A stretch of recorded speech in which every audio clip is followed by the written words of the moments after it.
Hi, this is Kimberly Greene. This is for April Birchfield, World's Revelations 2, 112, Late Start 2. This is a PSA video for K. Long's letter to King George III.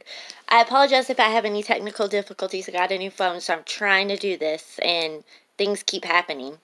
The letter was written by the King Long Emperor, and he was the 6th emperor of the Manchu-led Qing dynasty. It was written in 1793 at the imperial court at Peking, also known as Beijing. It was obviously a letter that was written to King George III.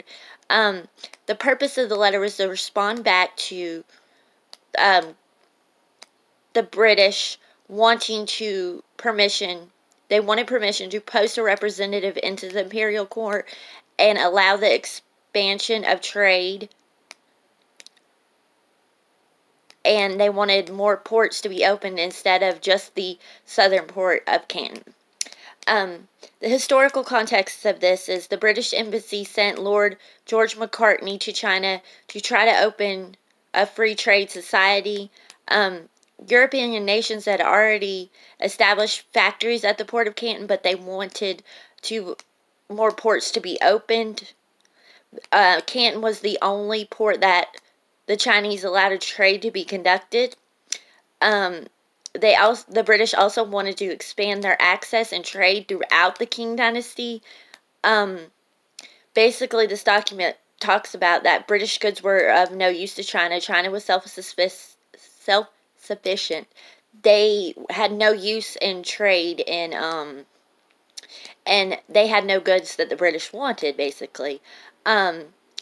And China said basically they already had established trade agreements with other European nations.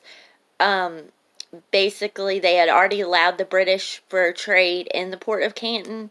The French were also there. The Dutch East Indian were also there.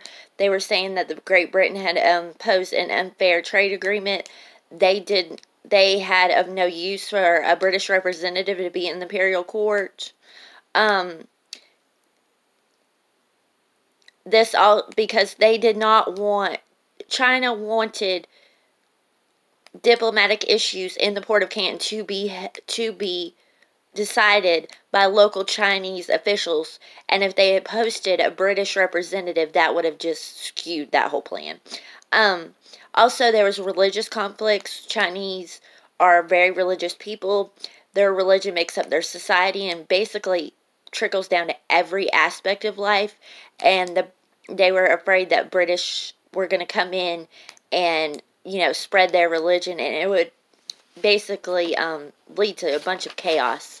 The biases are in this document. The biases basically is because we can only read the response of the Chinese. We don't know exactly what the British said to the Chinese. We can only kind of guess by the response of what the Chinese said to the British to what the British said to start with. And, of course, the Chinese are going to write back what is favorable to China. So that's basically the biases. Historians use the information in the document for plenty of different things. They can kind of settle dates down by that way of how the trading got started in China, China's history. It also opens up where certain things came from. China had porcelain. It tells that kind of history. It also sets in religious things, religious timing, dynasty timing, and things like that. So thank you very much.